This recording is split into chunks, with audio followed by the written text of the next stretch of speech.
자, 오늘 지금 읽은 구절에 보면요, 이 두 가지가 같이 나옵니다. 서원이 나오고요. 또 뭐가 나오죠? 서약. 서약을 다른 말로 뭐라고 하죠? 예. 그러니까 지금 서원과 맹세 또는 서원과 서약 두 가지를 다루고 있는데, 지금 1, 2절을 보면 이미 우리가 알 수 있듯이 이 두 가지를 따로따로 지금 구분해서 다루지 않고요, 이 두 가지를 한데 묶어서 이 두 가지가 가지고 있는 공통된 성격, 이 두 가지에 대한 두 개에 다 해당되는 공통되는 가르침에 대해서 지금 민수기 30장이 말하고 있습니다. 이미 대략 아시겠지만 서원은 뭐뭐 해주시면 뭐뭐 하겠습니다, 이거예요. 성경에 대표적으로 한나의 서원과 입다의 서원. 한나의 서원은 너무 간절하니까 제 아들을 주시기만 하면 제가 그 아들을 평생 나시린으로 하나님께 바치겠습니다. 입다의 서원은 전쟁을 나가는 게 너무 좀 두렵고 그러니까 이 전쟁에서 저를 이기게 하시면 제가 전쟁을 이기고 돌아올 때 우리 집에서 맨 처음 나를 맞으러 나오는 그것이 사람이든 짐승이든 제일 먼저 나를 맞으러 나온 것을 제물로 바치겠습니다. 자, 이 서원에 대해서는 나중에 좀 이따 한번 짚어보겠습니다. 그러니까 서원이 그런 것이고, 성경에서 나오는 그 서원의 맥락이 언제예요? 굉장히 간절할 때, 절박할 때 서원을 하는 거예요. 그리고 하나님이 그걸 사용하시는 거죠. 평소에는 하나님을 위해서 헌신하지 않고 그럴 사람인데 절박하니까 하나님 헌신도 하게 되는 거고요. 평안할 때 드리지 않던 거 드리게도 되는 거고요. 그러면서 하나님 만나는 거죠. 그러니까 서원을 하나님 그렇게 정하시고 사용하시고요. 서약은 뭐가 있죠? 대표적으로 이건 그냥 구체적으로 예를 들면 됩니다. 결혼 서약, 재판할 때 서약, 세례 받을 때 서약, 임직식 서약. 구체적으로 이렇게 네 가지입니다. 제가 알기로 뭐 더 있을 수 있는데 기본적으로 우리가 많이 하는 거. 서약은 서원하고 어떻게 다르냐면 조건이 없어요. 뭐뭐 해주시면 뭐뭐 하겠습니다. 아닙니다.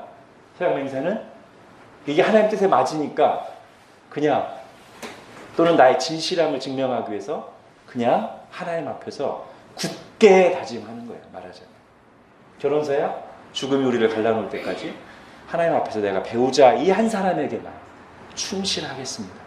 하나님 앞에서 엄중하게 다짐하고 맹세하는 거예요. 재판서약, 우리나라 아마 세상 재판은 없죠. 근데 이제 기독교적 배경이 있는 국가들은 국가 재판을 받을 때도, 미국 같은 데도 성경을 앞에 두고 서약합니다. 물론 교회 재판에는 서약을 하죠. 내가 하나님 앞에서 진실하게 말할 것을 서약합니다. 여러분 세례 받거나 입교하거나 유아 세례 받을 때 하나님 앞에서 서약하죠? 다 서약하신 분들이에요 지금. 잘 들어야 돼요. 서약을 어떻게 지켜야 되는지. 그 다음에 임직 서약. 임직할 때도 서약합니다. 그때는 어떤 신앙 고백에 대한, 그리고 이 직분을 어떻게 하나님 앞에서 감당할 것인지에 대한 서약이 있습니다. 장로교 목사인 경우에는 웨스트민스터 신앙 고백서를 그대로 지켜서 그 교리 안에서 내가 말씀을 가르치겠다는 서약이 있습니다.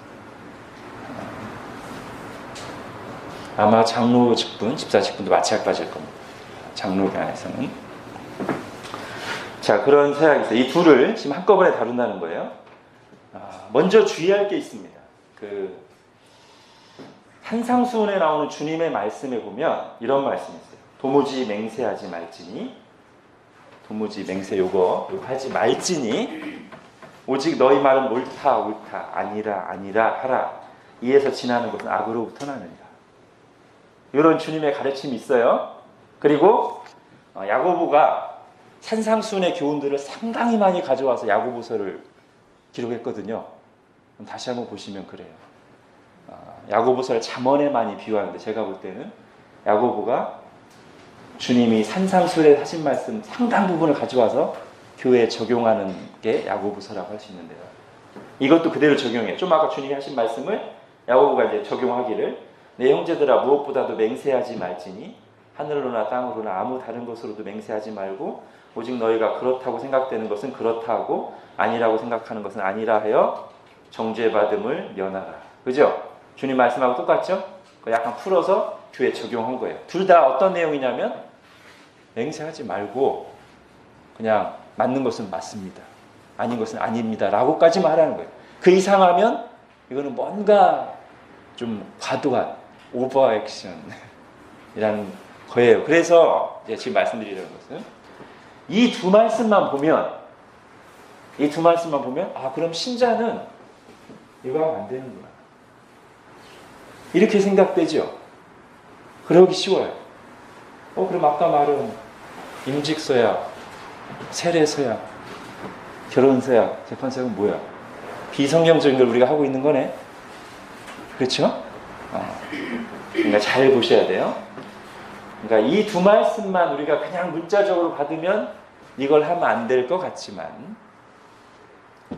그 누구보다도 하나님의 말씀을 존중하면서 성경 전체를 면밀하게 살피고 연구한 우리 신앙 선배들, 특히 개혁파 선배들은 전부 다 제가 알기로는 제대로 된 개혁파 선배들은 그들의 책이나 예를 들면 기독교 강요라든지 그 다음에 신앙 고백서, 요리문답들은 다 일관되게 기독교인들이 서원이나 서약을 할 수 없다고 말하지 않고요. 할 수 있다고 말합니다. 네? 아까 그 두 말씀만 보고 이거를 이제 기독교 신자들은 하면 안 되는 것처럼 판단하시면 안 된다는 거예요. 그 두 말씀만 보고. 성경 전체를 봤을 때 할 수 있어요. 신자들이. 그러면서 두 가지를 분명하게 권면하는데 첫 번째는 서원 또는 서약을 할 때는 정말 신중해야 되고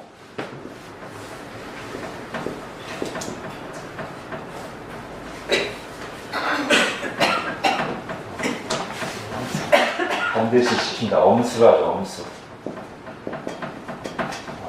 서원이나 서약을 할 때는 신중해야 되고 했으면 반드시 지켜야 된다. 이게 성경을 잘 연구한 다음에 나온 결론적인 가르침 첫 번째고요. 서원이나 서약에 대해서. 두 번째는 잘못된 것.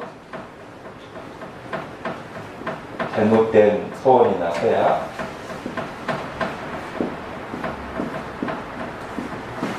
하지 말아야 하고 만약 했으면 잘못된 서약이나 맹세했으면 철회해야 돼. 회개와 함께 철회함으로써 거기에 더 이상 매이지 말아야 돼. 그러면 잘못된 서원이나 맹세는 뭐가 있는가? 다시 둘로. 서원의 대상 또는 맹세의 대상이잖아요. 이거 무슨 말이냐면 하나님한테만 맹세할 수 있어요.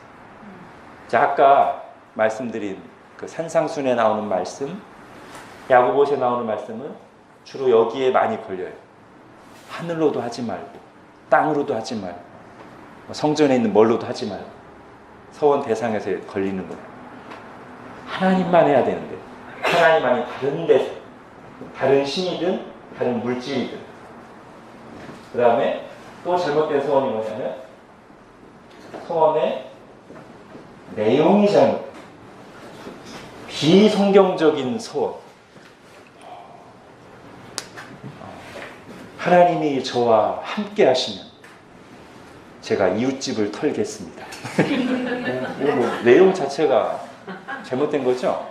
그러니까 서원 대상 두 가지인데 마침 좋은 예가 있어요.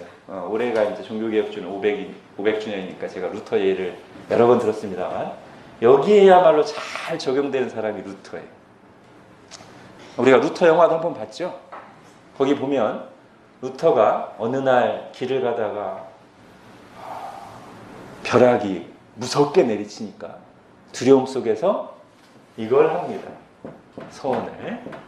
근데 영화를 잘 보신 분은 알겠지만 또 종교개혁사 배우신 분들 기억하실 수 있는데 누구한테 서원하냐면 하나님한테 한 게 아니고 성 안나요. 세인트 애나. 성 안나에게 소원. 천주교에는, 로마 카톨릭에는 성인들 많이 있잖아요. 그 중에 하나한테 소원한 거예요. 만약에 지금 나를 살려주시면 제가 수도사로 헌신하겠습니다. 그것 때문에 수도사가 돼요. 실제로 루터가 어거스틴 수도에 들어갑니다. 나중에 이제 루터가 말씀을 통해서 복음을 만나고 종교개혁의 선봉장이 됐을 때 자기의 소원이 이 두 가지 다에 어긋난다는 걸 깨닫습니다. 소원 대상이 잘못됐어요. 하나님한테만 소원해야 돼요. 그리고 이것도 잘못됐다고 판단했어요. 종교개혁자들이. 즉 당시 수도사 제도, 수녀 제도가 별로 성경적이지 않다고 판단했다는 거죠. 즉 하나님의 일을 하기 위해서는 평생 독신으로 지내야만 하며, 특히 수도사들은 수도원에 들어가서 그 계급 구조 속에서 사람에게 절대 복종해야 되는, 그게 수도사 서약이거든요. 그게 나중에 보니까 잘못됐다는 거예요. 그래서 루터가 철회합니다. 몰랐을 때 이렇게 했지만 알고 나서는 철회했습니다. 이게 맞아요. 그리고 아마 회개와 함께 철회했겠죠. 제가 주님의 말씀 몰라서 무지하여 그때 정말 하나님 아닌 다른 것에게 맹세했고 엉터리 내용을 소원했습니다. 주님 용서하시고 이것을 하나님 앞에서 제가 이제 잘못된 것입니다. 철회하겠습니다.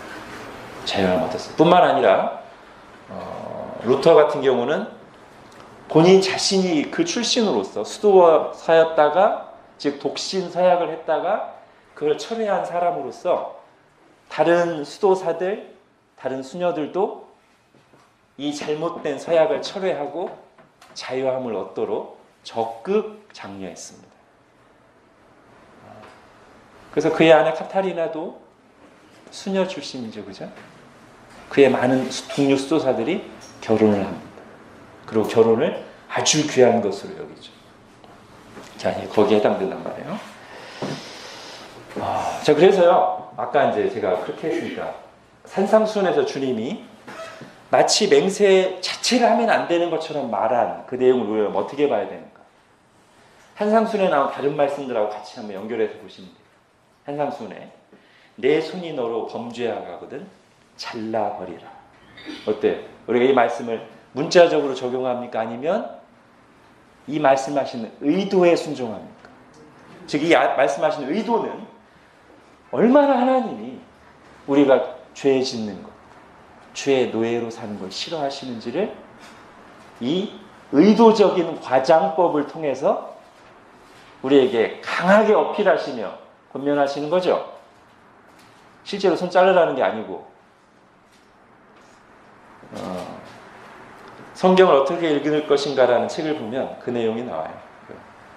예수님의 화법에 대해서, 예수님의 수사법에 대해서 우리 예수님은 비유를 많이 사용하셨고 상당히 자주 의도된 과장법을 사용하셨다. 맞는 말입니다. 맞는 말이에요. 그러니까 우리가 문맥을 봐야 되는 거예요. 문맥을. 구약은 당연히 그렇고 신약도 문맥을 봐야 돼요. 그래서 문자 그대로가 아니라 의도 그대로.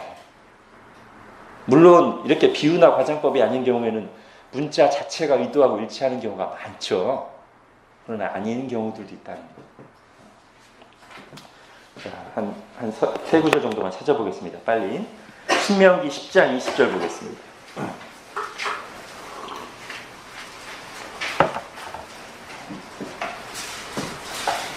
신명기 10장 20절.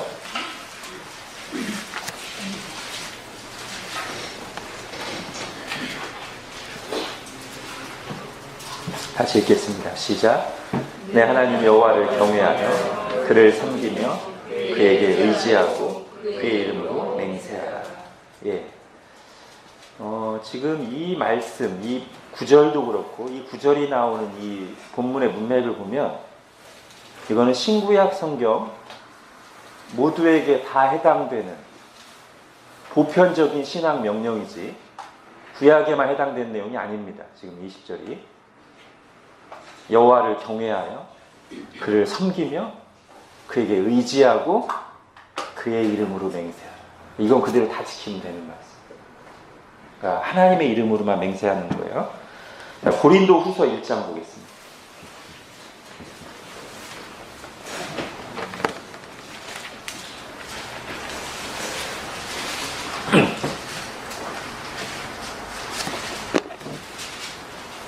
고린도 후서 신약 287페이지.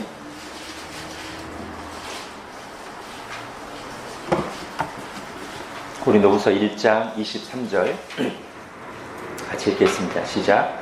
내가 내 목숨을 걸고 하나님을 불러 증언하시게 하노니 내가 다시 고린도에 가지 아니하는 것은 너희를 아끼려 합니다. 지금 바울이 뭐하고 있죠? 예, 맹세라는 말은 사용하지 않지만 이게 맹세잖아요. 내 목숨 걸고 하나님을 증인으로 소환한다. 그러니까 풀었으면 내가 하나님 앞에 맹세코 말하는데 이거. 자, 히브리서 6장 보겠습니다.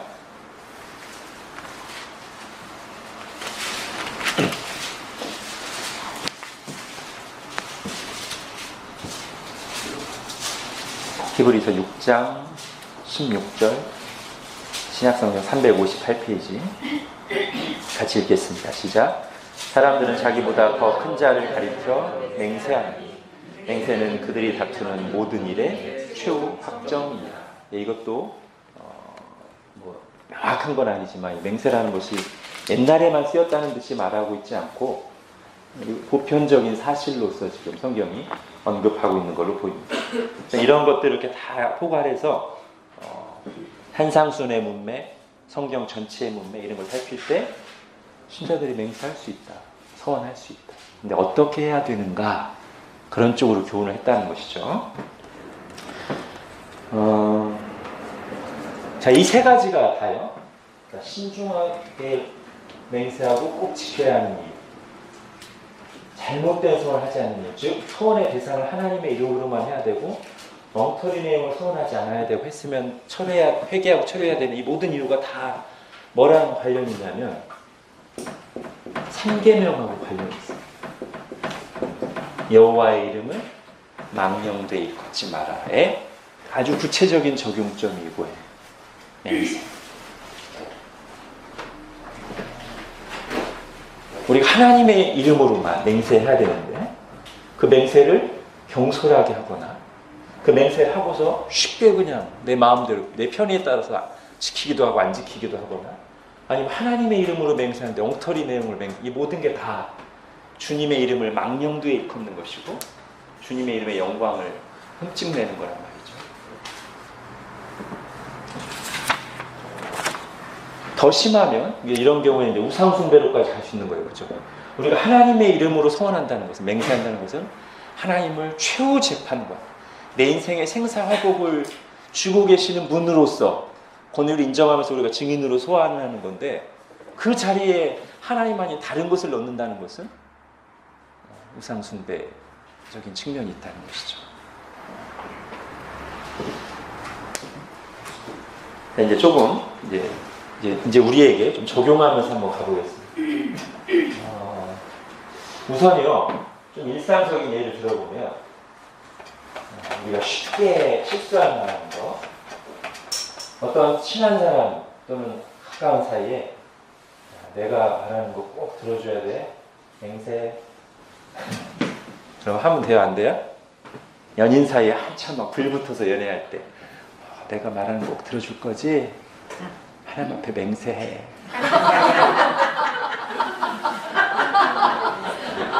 맹세하면 안 돼요.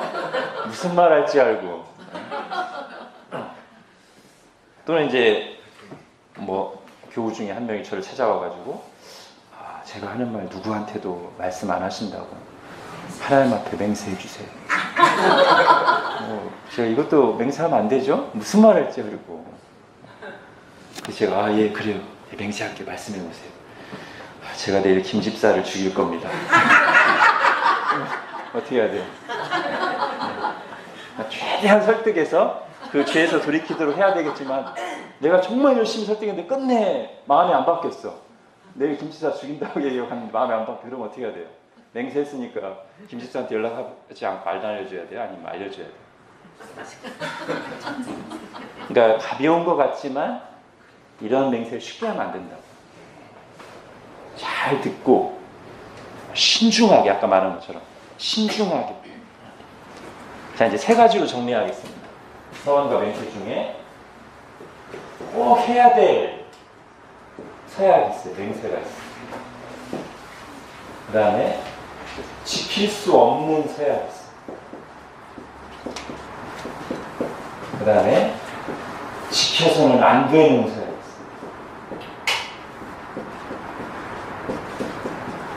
여러분, 꼭 해야 될 서약이라는 건 뭐냐면 저것을 하나님의 뜻에 맞는 것이고 저 상황이 됐을 때는 서약을 하고 굳게 지키는 게 맞다는 뜻이에요. 아까 제가 말한 네 가지가 여기에 해당되는 결혼서약, 재판서약, 임직서약, 세례서약.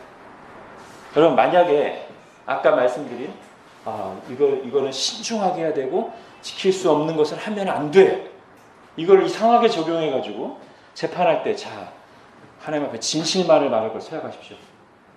제가 거짓말할지도 몰라서 서약 못하겠어요. 이러면 안 되잖아요. 그죠? 서약을 하고 지켜야 되는 거지. 나 안 지킬지도 몰라요. 그래서 안 하면 그 자체가 벌써 그 사람은 안 되는 거죠. 결혼서약도 마찬가지죠. 정말로 지킬 마음을 가지고 하나님 앞에서 엄중하게 맹세하고 결혼을 하는 거지. 저 이혼할 수도 있는데 서약까지 못하겠는데 괜히 제가 서약했다가 하나님 이름에 흠집낼까 봐 서약은 안 하면 안 될까요? 임직할 때도 그러면 임직을 받지 말아야죠. 그죠? 서약을 안 할 거면 임직을 안 받으면 돼요. 그러면 아무 문제가 없어요.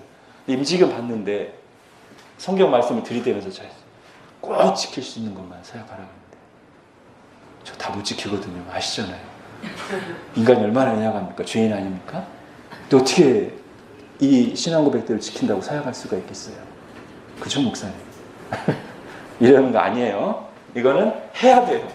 하고 지키기 위해서 정말 힘써야 되고, 그러나 우리가 연약해서 못 살 때는 아까 말한 것처럼 회개하고 하나님 앞에 다시 은혜를 구하면서 해야 되는 거예요. 자, 지킬 수 없는 서약, 좀 유치하지만 내가 결혼 기념일 선물로 달에 있는 돌을 가져다 줄게. 하나님 앞에 맹세. 이러면 안 됩니다. 자, 이제 지켜서 안 되는 서약이 이제 아까 제가 뒤에서 다루겠다고 했던 입다의 서원 같은 겁니다. 아까 말씀드릴 때 잘못된 서원, 잘못된 맹세는 철회해야 되죠.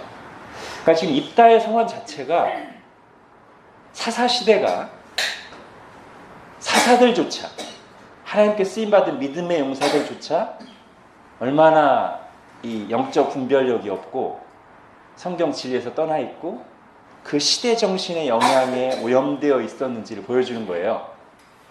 그것이 기드온이 에봇으로 우상을 만든 것, 삼손이 음란함에 빠져있던 것, 그리고 입다가 엉터리 소원을 한 것, 이런 것들이 다 사사시대의 현실을 보여주는 거란 말이죠. 그런 소원을 하면 어떡합니까? 구약성경 문맥안에서도 분명히 사람을 제물로 바치는 것에 대해서 엄중하게 경고하는데 누가 나올지 알고 집에 강아지가 많았나 보죠. 가축들이 많아가지고 내가 전쟁 갔다가 수리내서 오면은 막 가축들이 막 달려나올 걸로 예상했나 보죠. 딸이 나왔어요. 그래서 어떤 주석가들은 해석하기를 원래 서원을 잘못했고 딸이 나오는 순간 그때라도 깨달아서 안 하라고 하나님 딸을 보내신 게 아니겠는가, 뭐 그렇게 해석하기도 합니다. 아무튼 이 사람 서원도 잘못했고 잘못한 서원을 지키는 죄를 지었어요. 여러분, 잘못된 서원은 성경 말씀 앞에서 회개하고 철회하고 더 이상 거기에 매이지 않아야 됩니다.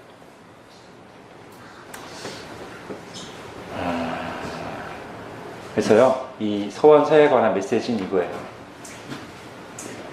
하나님의 이름을 무겁게 여겨라. 또는 하나님 앞에서 내가 말하는 것을 정말 신중하게 받고 지켜라. 하나님은 그런 분이시다. 여러분, 우리가 민수기 하면서 많이 다룬 내용 중에 하나가 하나님은 이스라엘의 불성실함에도 불구하고 언약을 신실하게 지켜오셨다는 거죠. 하나님은요, 정말 크신 분이지만 사람과 맺은 언약에 자신을 묶어놓으셨어요. 하나님은요, 그 언약에 헌신된 분이에요. 그렇죠? 그래서 우리가 하나님을 신실하신 하나님이라고 찬송하잖아요. 하나님은 사람이 아니시니 거짓말을 하지 않으시고 인생이 아니시니 후회가 없으시고 어찌 그 말씀하신 바를 행하지 않으시면 하신 말씀을 실행하지 않으시고. 그래서 우리가 하나님을 찬양하고 기뻐하는데, 하나님이 먼지 같은 우리에 대해서 그렇게 하는데 감히 우리가 하나님의 이름을 가볍게 하고 내 편의를 위해서 쉽게 내뱉었다가 쉽게 어기고, 그것은 정말 잘못된 행동입니다. 하나님을 크게 보고 하나님 앞에서의 말을 무겁게 신중하고, 하나님은 우리에 대해서 그렇게 하신다. 네, 그 다음 문제 보겠습니다. 사실 민수기 본문이 다루는 것은 이 내용인데요. 이거는 간단히 하고 맹세 서원에 대해서 살펴봤습니다. 자, 민수기에서 다루는 이 서원은 여자가 서원할 경우 어떻게 해야 되는가에 대한 그 책임 소재 문제를 구체적으로 다루고 있어요. 간단히 정리하면 이렇습니다. 결혼 전에 어린 자매들은 자기가 서원 또는 맹세한 것을 말할 때, 아버지한테 말할 때 아버지가 그걸 딱 듣고서 가만히 있고 그냥 허락하거나 가만히 지나가면 그 서원과 맹세를 지켜야 되는데, 만약에 그거를 아버지 앞에서 딱 얘기했는데 아버지가 그거는 안 될 것 같다, 그거는 안 맞는 것 같다, 그건 허락하지 않는다, 그러면 안 지켜도 되는 거예요. 아니, 지키지 않아야 되는 거예요. 결혼할 때, 예를 들어 처녀 때 서원한 게 있어요. 그것에 대해서 결혼할 때 남편에게 얘기를 했어요. 제가 사실 처녀 때 이런 서원을 한 게 있는데요. 남편이 그걸 딱 들었을 때 허락하거나 그냥 지나가면 지키는 거예요. 근데 그걸 들었을 때 바로 그거는 아닌 것 같습니다, 다시 생각해 봅시다, 이제 결혼하고서는 그만하십시오 라고 하면 안 하는 거예요. 결혼하고 나서 아내가 자기의 서원하려고 하는 내용이나 맹세의 내용을 남편한테 말했어요. 남편이 허락하거나 그냥 듣고 지나가면 지켜야 돼요. 그런데 그걸 딱 들었을 때 그건 아닌 것 같습니다, 그 맹세와 서원은 철회하시오, 그러면 안 하는 거예요. 그 내용이에요, 지금 민수기에 나온 내용. 그래서 이것은 어떻게 보면 맹세와 서원에 관한 내용인 동시에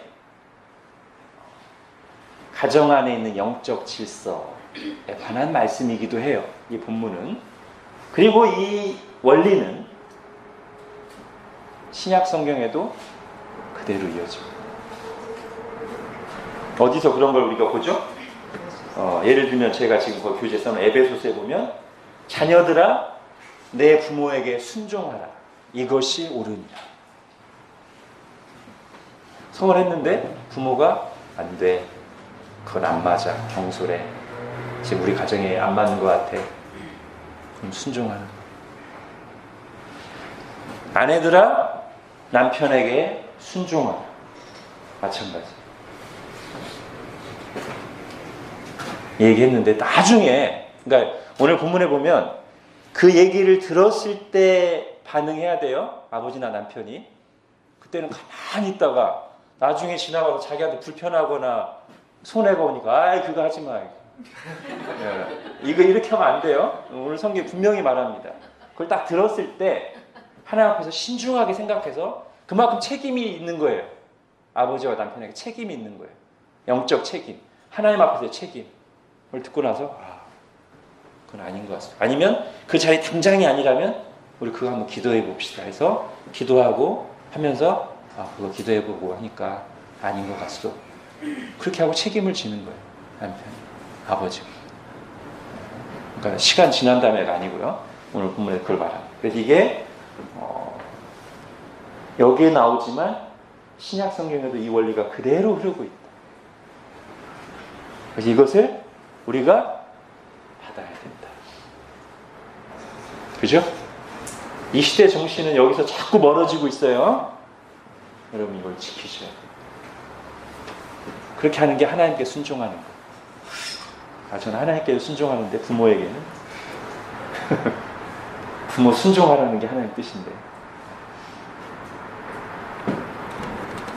항상 들어도 어렵지만 잘 명심하십시오. 자, 이제 오늘 15가로 가겠습니다.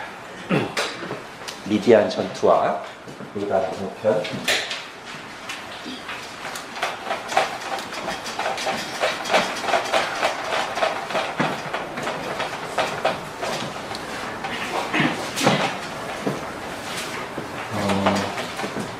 이제 민수기의 거의 이제 마지막으로 가고 있는데요. 오늘 본문은 이렇게 말할 수 있겠습니다. 여호수아서의 예고편이다.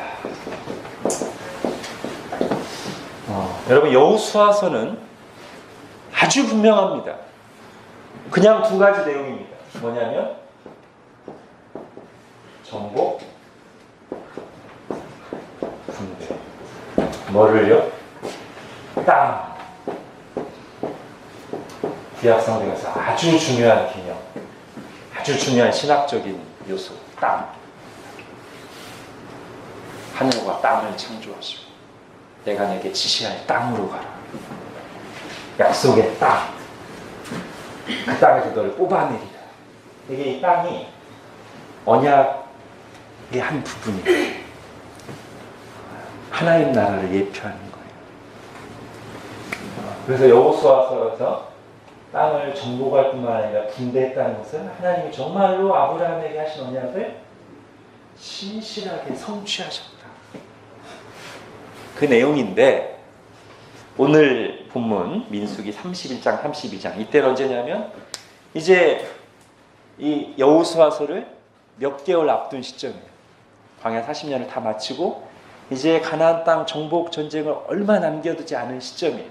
새롭게 인구조사도 했고 방금 전까지 한 규례도 받았고 새로운 지도자 여호수아도 세워졌고 그런 다 세팅된 이제 여호수아 시대에 있을 정복을 눈앞에 뒀던 시점인데 그때 여기가 지금 가나안 땅은 아니지만 이 두 가지 일이 오늘 본문에 아주 분명하게 나타납니다. 미디안 전투를 주님이 주시는 능력으로 정말로 완벽하게 승리하고 그 다음 요단 동편 땅을 분배하는 내용입니다. 자, 거기 요절 말씀 한번 읽고 가겠습니다. 같이 읽겠습니다. 시작.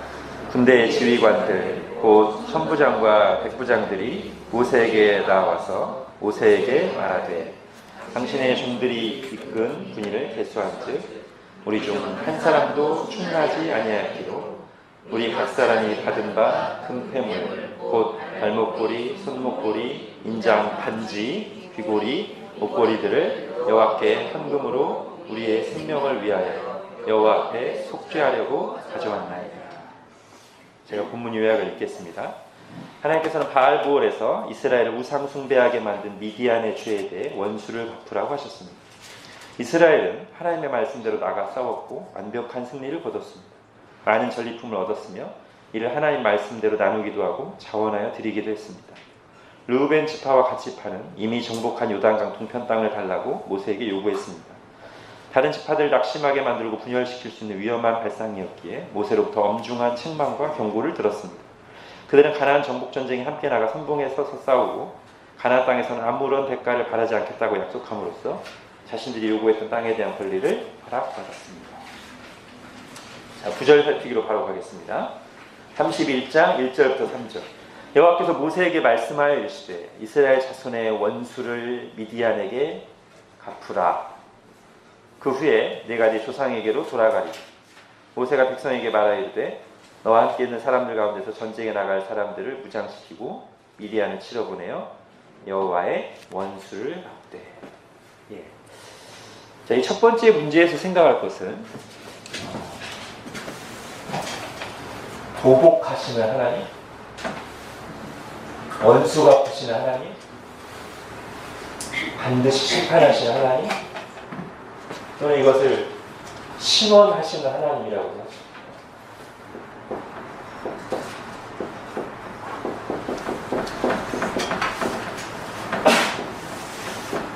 원수 갚으시고. 여러분, 우리가 성경에서 만나는 하나님은 보복하시는 하나님입니다. 신원하시는 하나님, 반드시 갚으시는 하나님. 그 중에 하나가 오늘 본문에 나온 미디안에게 원수를 갚으라. 여호와의 원수를 갚아라. 이스라엘 자손의 원수를 갚아라. 자, 이건데요. 자, 왜 그랬어요? 25장에 그 바알부올 사건 때 미디안 사람들이 이스라엘 사람들을 음행하도록 유혹하고 우상 숭배에 빠지게 만들었어요.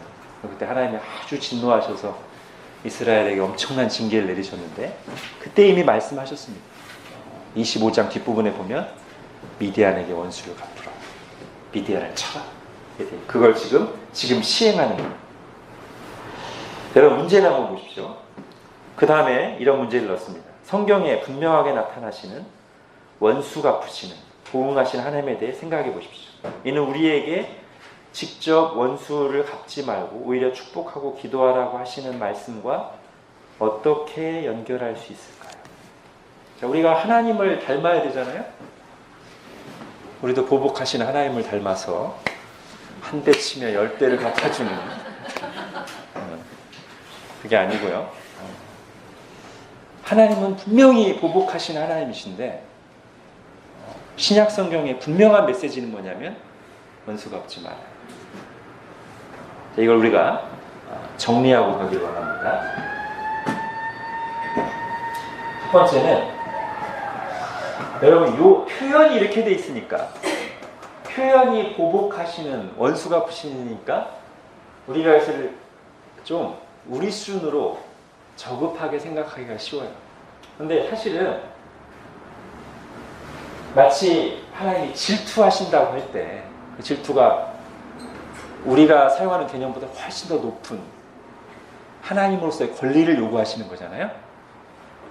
하나님께만 마땅히 드려야 될 경배와 찬양, 예배를 다른 것에 드릴 때 하나님이 용납하시지 않는 그런 죄에 대해서 결코 가만히 계지 않으시는, 그것을 이제 질투란 단어로 표현했듯이 이것도 주님이 개인적으로 속상해가지고 그런 게 아니고 죄에 대한 심판이에요. 그냥 쉽게 말하면 죄에 대한 심판인데, 하나님은 창조주이시자 최종 재판장으로서 이럴 권리도 있으시고 이렇게 말할 수도 있어요. 의무도 있으세요. 여러분, 우리나라 대통령 또는 재판장이 죄 지은 사람 보고 가만히 멀뚱멀뚱 있으면 어떻게 돼요? 안 되죠. 재판장에게만 그런 권리가 주어졌을 뿐만 아니라 재판장에게는 재판해서 죄인에게 형벌을 내릴, 억울한 사람들의 그것을 풀어줄 의무도 있어요. 그렇죠? 그런데 재판장 아닌 사람, 그런 권위와 그것을 부여받지 않은 사람이 사사로이 잘못한 사람을 공격하거나 치면 범죄가 되죠. 그거랑 약간 비슷해요. 아주 비슷하지만 약간 비슷해요. 하나님은 창조주와 재판장으로서 권리와 의무를 행하시는 거예요. 표현을 이렇게 썼지만 죄인을 공의로 심판하시는 거라고. 그러니까 우리랑 1대1로 비교할 수 있는 내용이 아니에요. 하나님 왜 보복하시면서 우린 못하게 하세요? 이렇게 말할 내용이 아니라고요. 하나님에게만 주어진 권리와 의무예요. 자, 우선 이걸 구별해야 되고요. 두 번째는 하나님은 반드시 보복하신다. 갚으신다. 자, 두 번째는 우리에게 하나님은 이렇게 하시면서 우리에게 하지 말라고 하는 그게 어느 문맥에서 나오냐면 하나님이 대신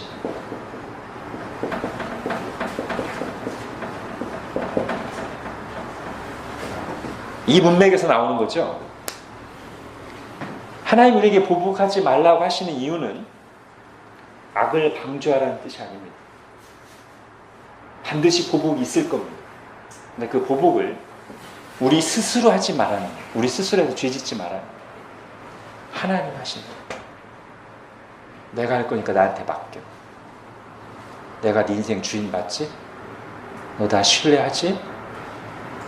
내가 너보다 잘하지? 내가 할게. 여기도 이게 똑같이 해당돼요. 하나님은 반드시. 오늘 본문에 보면요. 2절 한번 보십시오. 31장 2절. 이스라엘 자손의 원수 이렇게 나오죠. 2절에. 3절에는 3절 끝부분 보세요. 여호와의 원수를 갚되. 예. 이스라엘의 원수가 하나님의 원수예요. 하나님의 원수가 우리의 원수예요. 하나님이 아브라함을 처음 부르실 때 뭐라고 하셨냐면 창세기 12장 3절에 너를 축복하는 자에게는 내가 복을 내고 너를 저주하는 자에게는 내가 저주하겠다. 너와 나한테 같은 편이야지. 너 건드리면 내가 가만히 안 있을 거야. 너 잘해주면 내가 좋아할 거야. 그거랑 연결된다고 할 수 있죠. 너 내 거야. 너는 내 것이. 내가 갚아줄게. 우리가 하나님 편에 서 있으면요. 사람들이 두려워해야 돼. 그죠? 나 건드리면 하나님은 가만히 안 있는데. 여러분 저를 우습게 보시면 안 됩니다.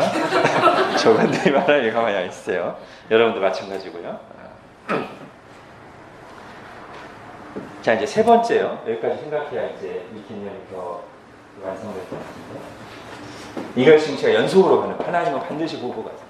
우리한테 원수 갚지 말라고 하시는데 사실은 그 내용들이 다 하나님이 진짜로 보복하시는 건데 예수님의 십자가에서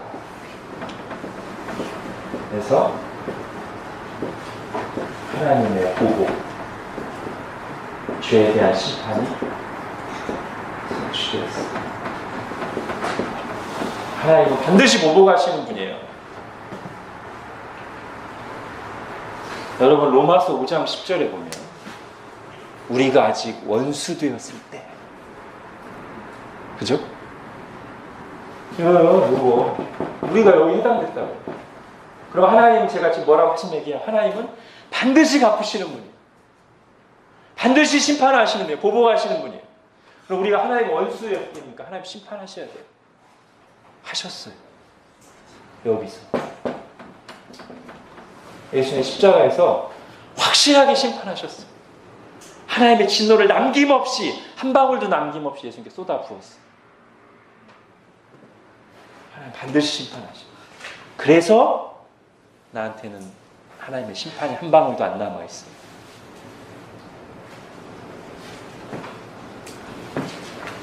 그래서 우리에게도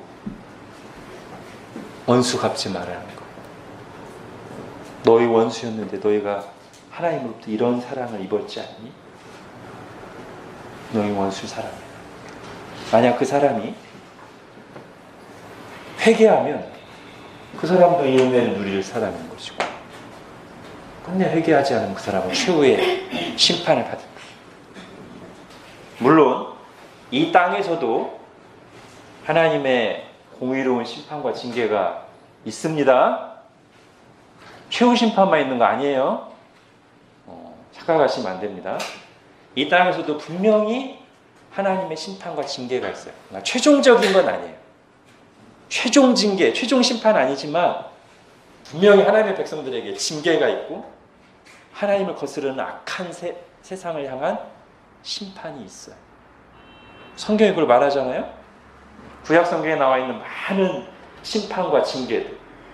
그때는 이스라엘의 손을 들어서 지금 미디안을 심판하셨지만 이제 신약은 그런 방식은 없어요.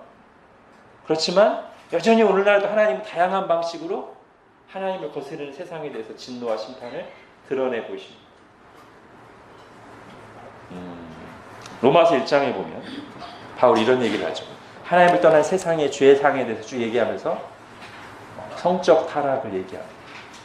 동성애를 얘기합니다. 그러면서 그의 상당한 보응을 그 자신이 이미 받았느니라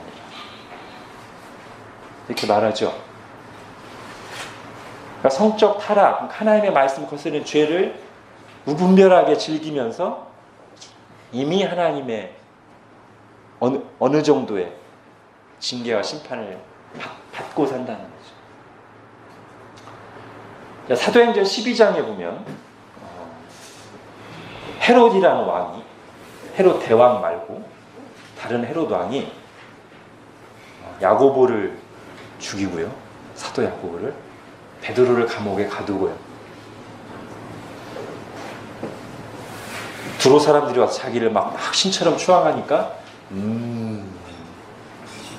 하나님께 돌려져야 마땅할 영광을 자기가 이렇게 다 잡수세요. 이렇게. 그다음에 어떤 내용이 나오죠? 하나님이 헤롯을 치시니 벌레에 먹어 죽었더라. 신약 성경에 나온 얘기입니다.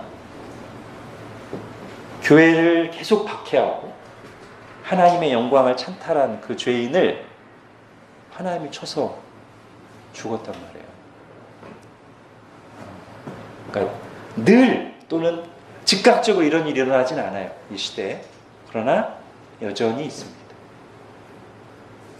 그리고 그런 것이 아니더라도 죄로 인한 양심의 가책, 두려움, 평안을 잃어버리는 것도 넓은 의미의 하나님의 징계와 심판 중에 하나죠. 아벨을 죽이고 도망친 가인이 엄청난 두려움에 시달렸고 요셉의 형들이 나중에 시간 지나고 보니까 오히려 요셉은 연단받으면서 평안했는데 형들이 우리 동생한테 그때 그러지 말았어야지 하면서 평생 그 짐을 지면서 살았고 가룟 유다가 예수님을 십자가에 내어주고서 양심의 가책을 견디다 못해 자살하고 그렇죠? 이런 것들이 다 넓은 의미의 또 하나님의 심판이라고 할 수 있습니다. 자, 어쨌든 하나님은 보응하시는 하나님, 보복하시는 하나님. 자, 그래서 이제 미디안과 싸우는데요. 그 다음 단락 보십시오.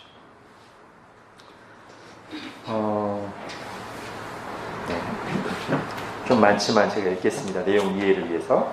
31장 4절 이후로 교재를 보십시오. 이스라엘 모든 지파에게 각 지파에서 1000명씩을 전쟁에 보낼지니라 하며 각 지파에서 1000명씩 이스라엘 100만 명 중에서 12,000명을 택하여 무장을 시킨지라. 그들이 여호와께서 모세에게 명령하신 대로 미디안을 쳐서 남자를 다 죽였고 그 죽인 자 외에 미디안의 사서도함을 죽였으니 미디안의 왕들은 에위와 레겜과 스루와 후루와 레바이며 또 부올의 아들 발람을 칼로 죽였더라. 그 탈취물 곧 군인들의 다른 탈취물 외에 양이 67만 5천 마리, 소가 7만 2천 마리, 나귀가 6만 1천 마리. 모세에게 말하되 당신의 종들을 이끈 군인을 계수한즉 우리 중 한 사람도 충나지 아니하였기로 우리 각 사람이 방금 받은 바 금패물 곧 발목고리, 손목고리, 인장반지, 귀고리, 목고리들을 여호와께 헌금으로 우리의 생명을 위하여 여호와 앞에 속죄하려고 가져왔나이다. 자, 이게 지금 전쟁의 준비 단계, 그다음 전쟁의 양상, 그리고 전쟁의 결과 제가 지금 발췌해서 다 넣은 건데요. 여기에 이제 메시지가 있기 때문에 그렇습니다. 자, 먼저 전쟁 준비 단계에서 보면 미디안과 싸우는데요. 몇 명 나가요? 각 지파별로 1000명씩 해서 12지파니까 12,000명. 12,000명. 그죠? 근데 여러분 이게 많아 보여요, 적게 보여요? 애매하죠? 적은 거예요. 왜 이걸 적다고 우리가 생각할 수 있냐면 그런 뉘앙스가 들어있어요. 저기 5절 한번 보세요. 민수기 31장 5절. 일단 각 지파별로 1000명이라는 것 자체도 적은 수일 뿐더러 5절에 보면 각 지파에서 1000명씩 이스라엘 100만 명 중에서 12,000명을 그러니까 의도적으로 100만 명 중에서라는 걸 넣었어요. 그죠? 이 12,000명이 많은 숫자가 아니라는 걸 보여주려고 이스라엘 100만 명 중에서 12,000명.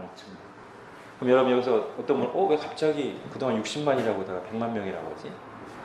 여러분 성경에 그 100만 명이 아마 각 주가 있을 거예요. 대부분 성경에 있을 겁니다. 한번 보십시오. 거기 1번이나 2번이라고 돼 있고 밑에 보면 히브리어, 히브리어로 뭐라고 돼 있어요? 천천이네. 그죠?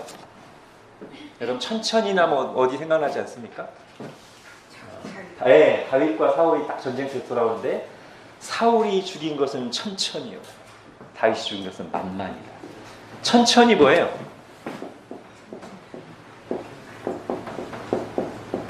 이거예요.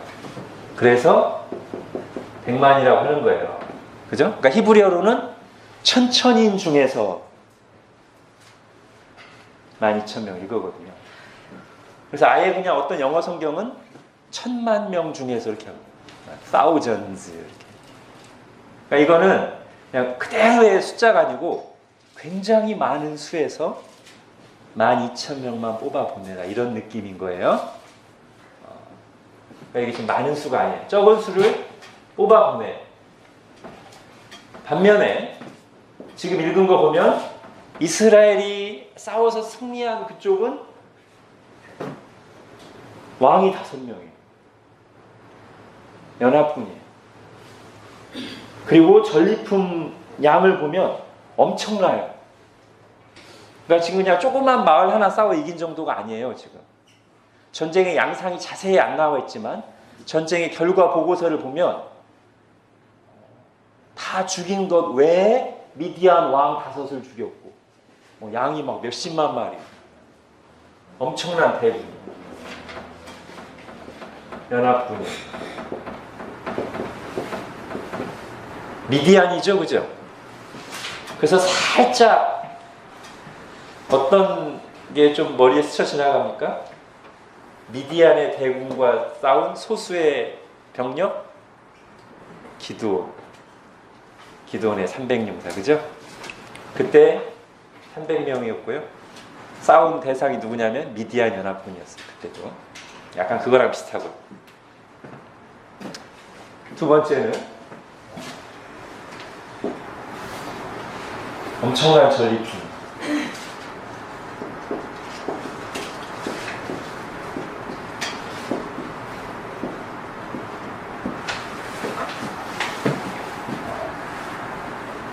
아무튼 엄청나요. 굉장히 많이 전리품 얻었어요. 이제 다 하고서 설명드릴게요. 그 다음에 이제 세 번째 가보면 이제 이 전리품을 다 이제 하나님 이렇게 나눠라 분배가 다 끝난 뒤에 다 끝났는데 하나님 하라는 말씀 다 했는데 지휘관들이 모세 앞에 나옵니다. 여러분 48절 보십시오. 민수기 31장 48절. 그러니까 47절까지 지금 분배가 다 끝났어요. 하나님 하라는 대로 다 했어요. 근데도 지휘관들이 따로 그 이후에 나와서 48절 군대의 지휘관들 곧 천부장과 백부장들이 모세에게 나와서 모세에게 말하되 당신의 종들이 이끈 군인을 계수한 즉 우리 중 한 사람도 충나지 아니하였기로. 우리 각 사람이 받은 이런저런 폐물들을 하나님 앞에 헌금으로 드리려고 가져왔습니다. 이스라엘은요, 이 전투에서 12,000명이 나와서 그거보다 훨씬 큰 숫자 대군과 맞서 싸우는데 한 사람도 안 죽었어요.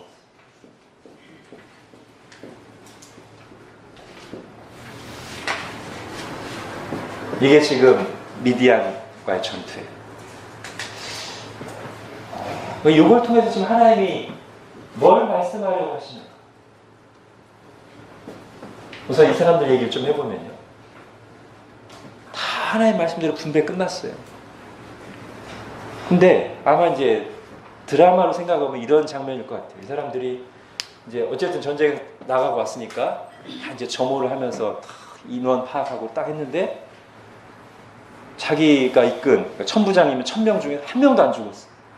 이야, 우리 부대 잘 싸웠구나 그러는데 다른 지파 천부장도 오더니 자기네들 하나도 안 죽었대. 다른 지파도 여기도 하나도 안 죽었대. 12지파 보는데 하나도 안 죽었어요. 그때 분위기가 어떨까요? 그죠? 예, 뭔가 감지하는 거죠, 그죠? 이게 뭔가? 네?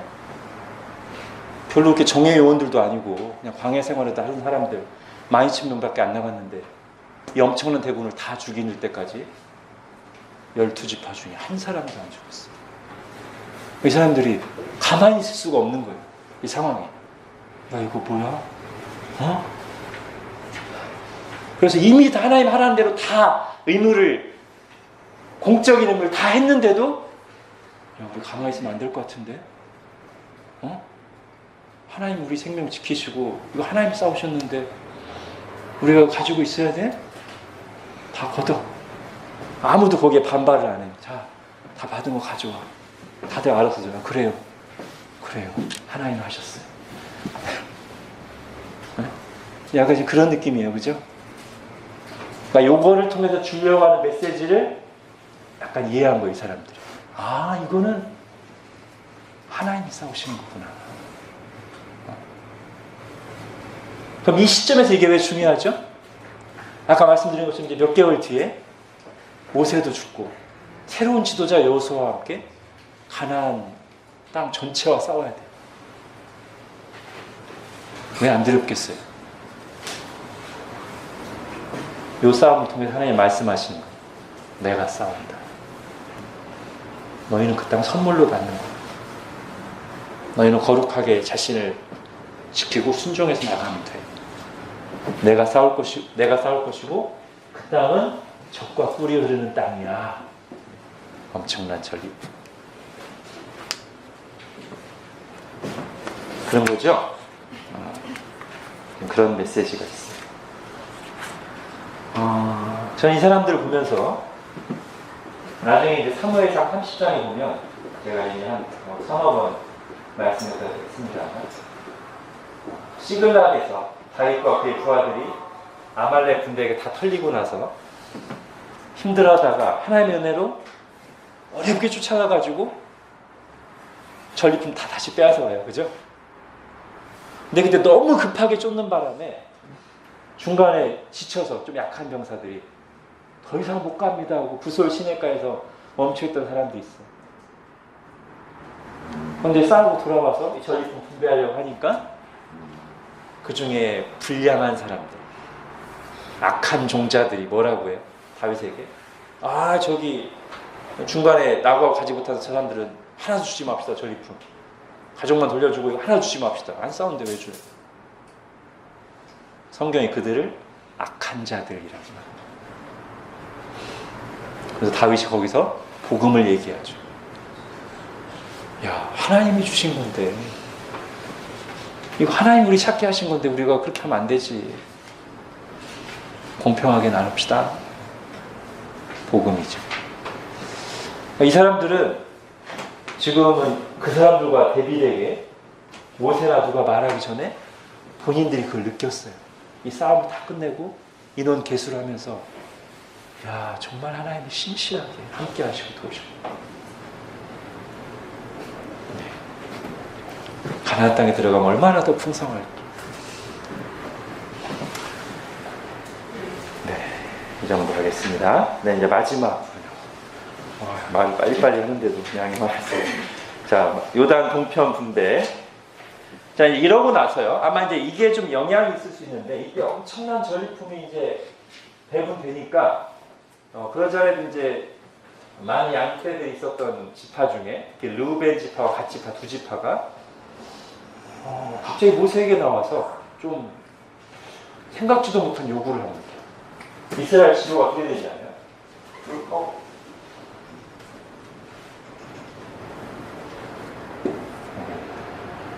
갈릴리, 호수, 요단강, 그러니까 사해, 여기가 엄밀하게 말해서 여기가 가나안 땅이거든요. 내가 하나님 주신다고 약속의 땅입니다. 항상 지역을 말할 때 요단.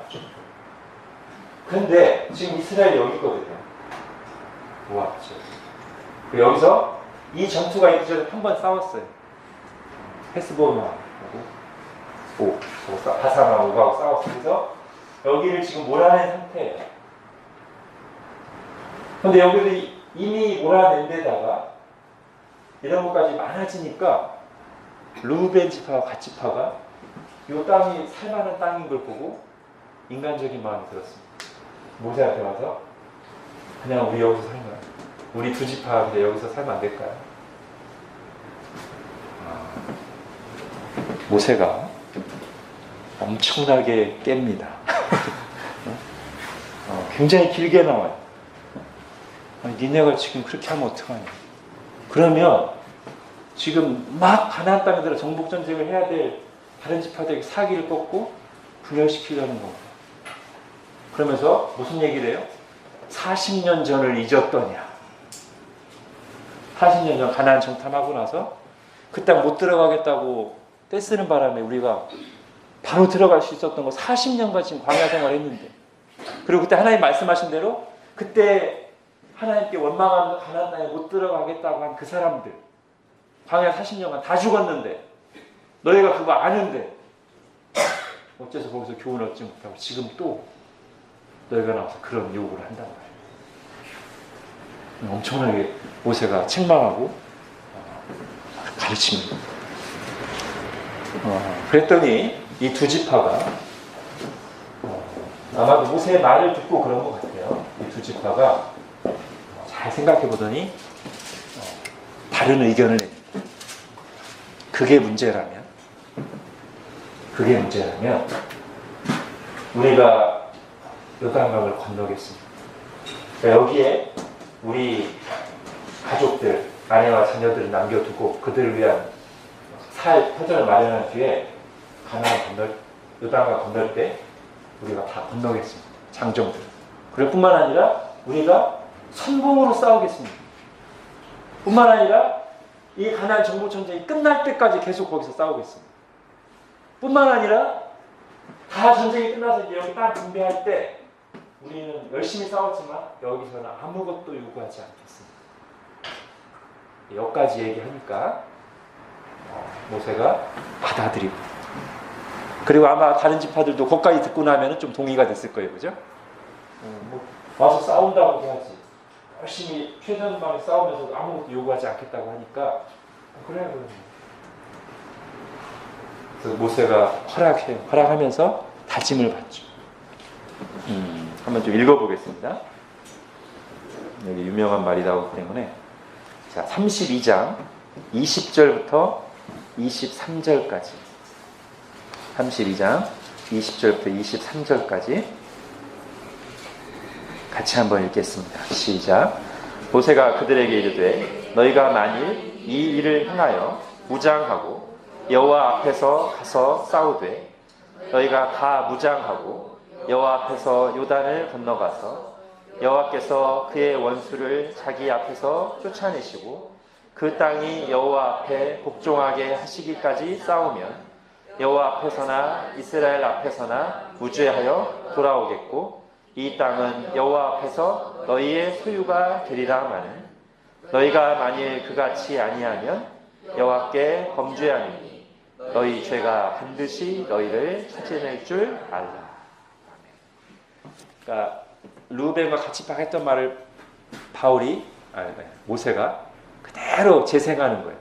너희가 말한 대로 이렇게 하고 이렇게 하고 이렇게 하고 다 하면 너희가 처음 말한 그 위험한 발상이 죄가 되는 것으로 결론 짓지 않고 잘 마무리돼서 너희가 요구한 땅도 받을 수 있겠지만 너희가 지금 말하는 것 중에 하나라도 지키지 않으면 죄가 너희를 찾아낼 것이다. 이게 이제 미국에서는, 서구에서는 뭐 속담처럼 쓰인다고도 말하더라고요. 이 말이 너희 죄가 반드시 너희를 찾아낼 줄. 죄가 너희를 찾아. 하나님 앞에 이걸 해결 안 하면 내가 아무리 숨어있고 피해 있어도 죄가 그 사람을 찾아. 모세가 지금 무서운 경고를 하는 거죠. 자, 이렇게 했는데요. 이후에 어떻게 됐을까요? 여기까지 나중에 이제 실제로 분배할 때는 므낫세 반지파까지 이제 포함되는데요. 나중에 이 사람들이 이 약속을 잘 지켜냅니다. 여호수아서 두 군데 찾아보겠습니다. 여호수아 4장.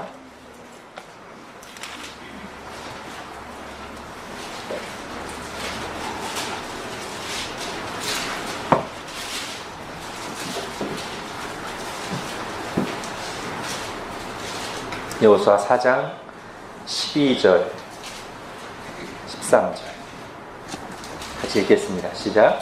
루벤 자손과 갓 자손과 므낫세 반지파는 모세가 그들에게 이른 것 같이 무장하고 이스라엘 자손들보다 앞서 건너갔으니 무장한 4만 명 가량이 여호와 앞에서 건너가 싸우려고 여리고 평지에 이르니라. 아멘. 자, 22장도 가보겠습니다. 여러분 교재에 제가 24장이라고 쓴 것 같은데 22장이요. 여기 보면 이제 아예 여호수아로부터 칭찬까지 받습니다. 여호수아서 22장 1절부터 3절까지 또 읽겠습니다. 시작. 그때 여호수아가 루벤 사람과 갓 사람과 므낫세 반지파를 불러서 그들에게 이르되 여호와의 종 모세가 너희에게 명령한 것을 너희가 다 지키며 또 내가 너희에게 명령한 모든 일에 너희가 내 말을 순종하여 오늘까지 날이 오래도록 너희가 너희 형제를 떠나지 아니하고 오직 너희의 하나님 여호와께서 명령하신 그 책임을 지키도다. 예, 말하자면 잘하였도다. 착하고 충성된 루벤 갓 므낫세 반지파야. 너희가 이 몇 년 동안 그때 모세 앞에서 약속한 그 맹세를 성실하게 잘 지켰더라. 그래서요, 어떻게 보면, 빨리 마무리하겠습니다. 어떻게 보면, 처음에 이 사람들의 마음의 동기는 별로 바르지 않았습니다. 별로 좋은 게 아니었어요.